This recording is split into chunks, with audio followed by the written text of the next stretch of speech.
Right. So I was scrolling through Twitter yesterday, yeah? And I see this chart from some chief technical strategist geezer. Right. Mate, it had more lines on it than the London Underground map.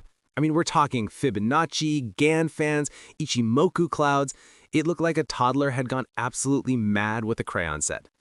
Direct, Morgan, you're our resident chart wizard. What is all that about? Is that what being a pro is? Just making your chart look as confusing as possible?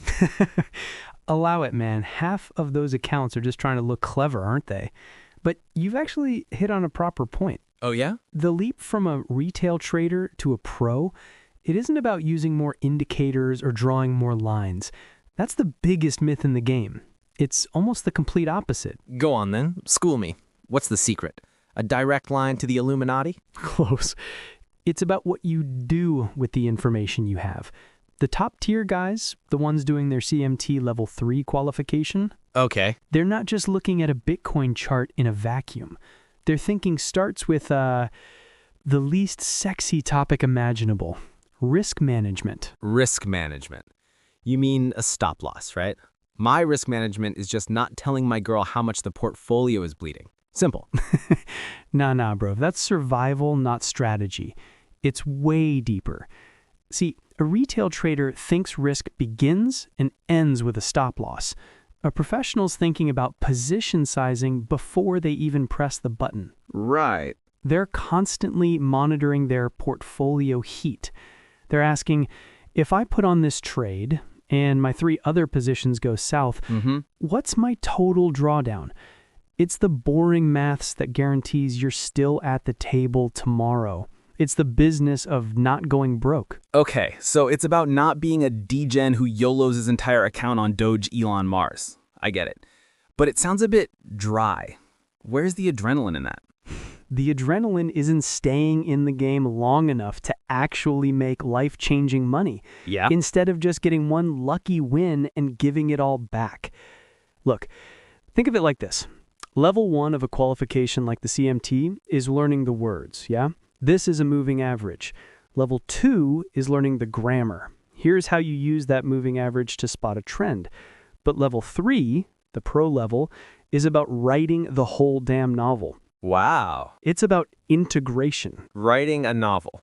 Mate, I'm just trying to catch a 10x before summer. I'm not trying to be Charles Dickens. But that's where the second pro skill comes in. Portfolio management and, more importantly, asset relationships.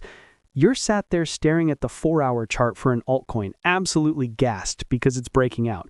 The pro, he's looking at the DXY, the dollar index. Okay. He's looking at the NASDAQ. He's probably even looking at bond yields. Whoa. Hold on. Bond yields? Mate, are you secretly my granddad? What on earth have government bonds got to do with my crypto pumping to the moon? Everything. It's all just one giant pool of money, fan. If bond yields are screaming higher, it means the cost of borrowing money is going up. Right. Big institutions, the ones with the real cash, they have to de-risk. So where do they pull money from first? The riskiest stuff on their books. High growth, no profit tech stocks. And you guessed it. Crypto, right. So when the suits in Canary Wharf get scared, they dump their bags on us. I see that every cycle.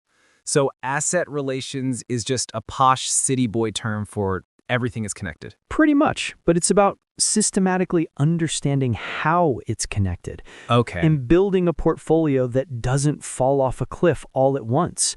You've got your strikers, your glory assets like your crypto, yeah? Yeah. But a pro has defenders and midfielders too.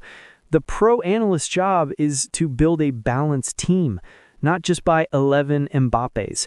Your portfolio, Chris, is 11 strikers. Here we go. And when it starts raining, they all get sick at the same time. My portfolio is more like 11 lunatics on a permanent sugar rush, but I take your point. Okay, so master your risk, see the whole board. What's the third secret herb and spice? This is the one you'll claim you invented. It's behavioral finance. I knew it. This is just a glorified fear and greed index, isn't it?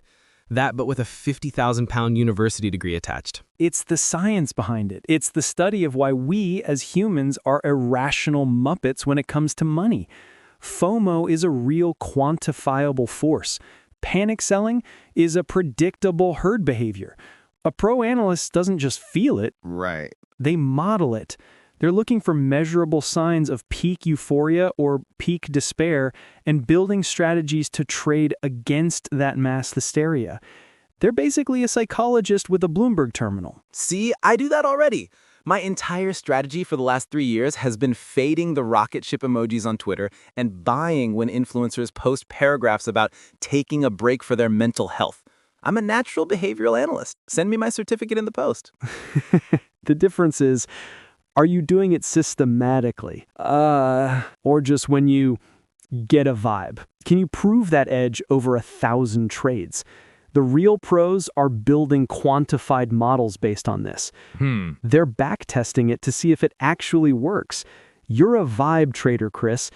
The vibe can work wonders, but a system is what pays the mortgage year after year. Getting a vibe paid for this very microphone, my friend. But I see the point. You're saying a pro isn't just a good guesser. They have a process, a system. That is the perfect word. And it's the final piece of the puzzle. Integration. It's not about mastering any one of these skills in isolation. Okay. It's about making them all work together in a seamless process. A true professional's thought process goes like this.